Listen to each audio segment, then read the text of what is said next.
Who would raise your kids if you died tomorrow? Boy meets girl. We fell in love, got married, and had two amazing kids. Then we quit our jobs to homeschool, serve in ministry, and follow our dreams.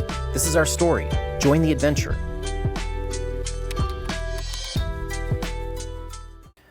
Who would raise your kids if you died tomorrow? This is a question that I've asked myself quite a lot, actually.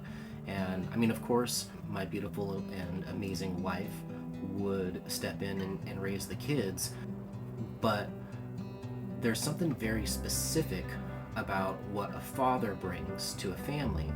And I really thought about how I could pass on the lessons that I've learned in my life to my kids and my grandkids, just in case something ever were to happen to me.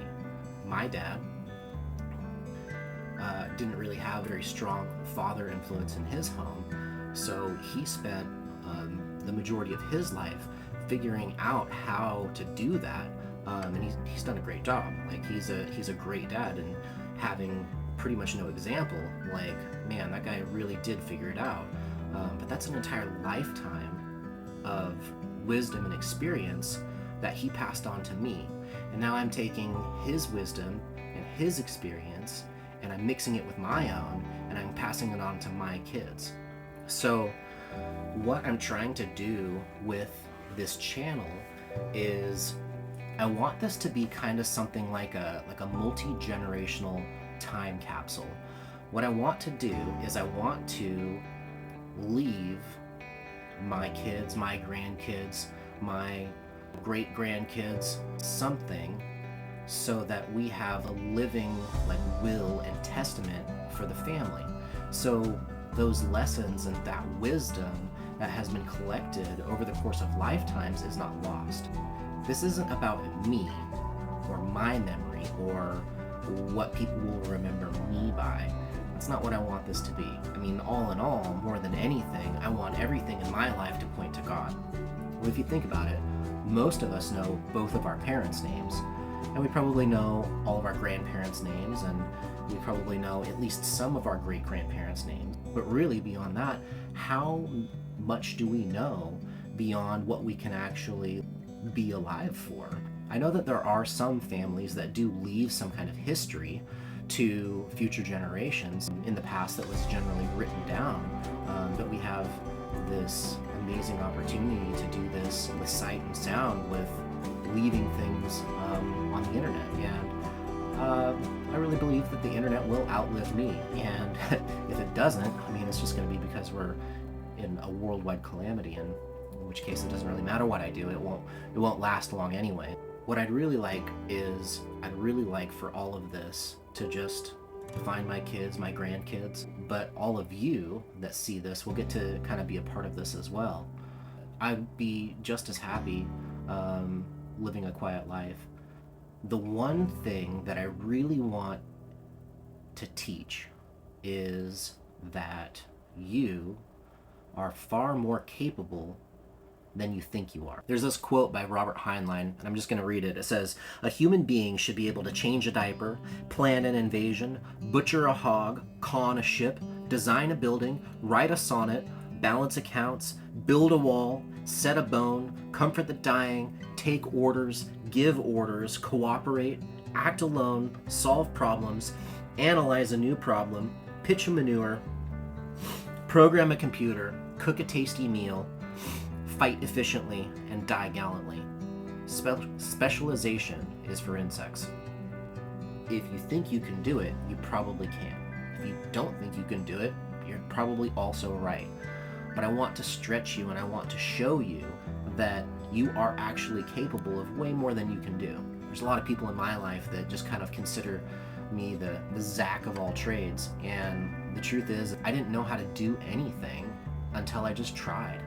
And I want you to try.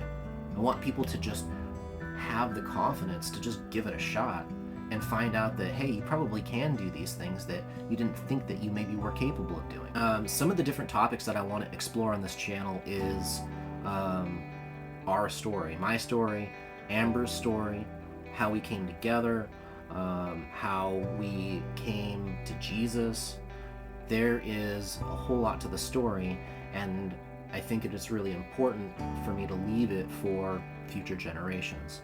And in the meantime, you'll get to know us as well. Amber and I both teach and lead a lot of church and Bible type things, so you very likely will see us do videos teaching some Bible things. I think that I have a little bit of a unique perspective on that because I didn't grow up in church. I really went searching for truth, and I found that this is the very most convincing way to answer some of the deepest questions that we all have. One of the main things that you're going to see us do is outdoor adventures, and that might look like a lot of different things, like hiking and climbing and exploring. And right now I have small kids, so that's going to kind of determine the direction of how a lot of these videos are going to go, because I really want this to be a family project, not just a me project. I kind of have a history in the preparedness world. I might share some of that stuff. I might share some of my history and my expertise in that realm as well. I spent a little time in the Marine Corps, and I still have a pretty fair interest in all of that stuff.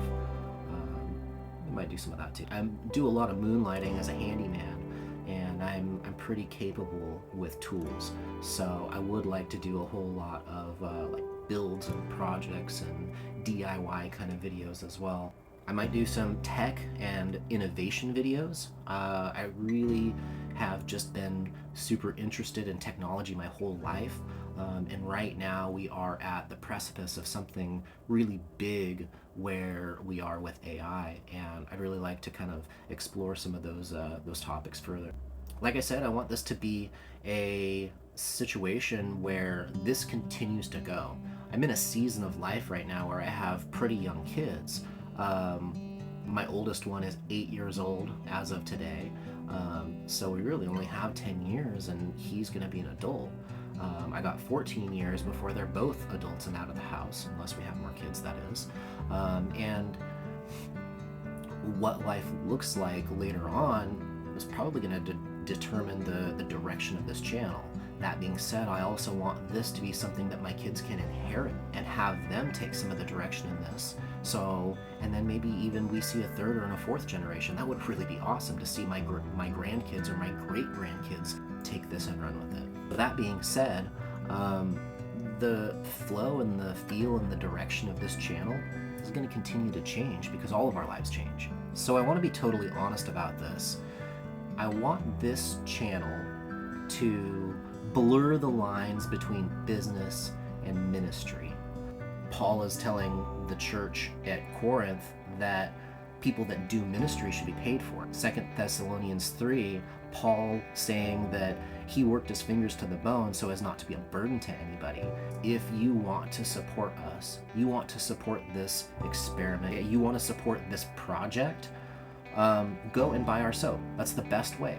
The best way to do that right now is to go to our website, alesherbals.com, and buy some soap. We have a bunch of different stuff there. Go check it out.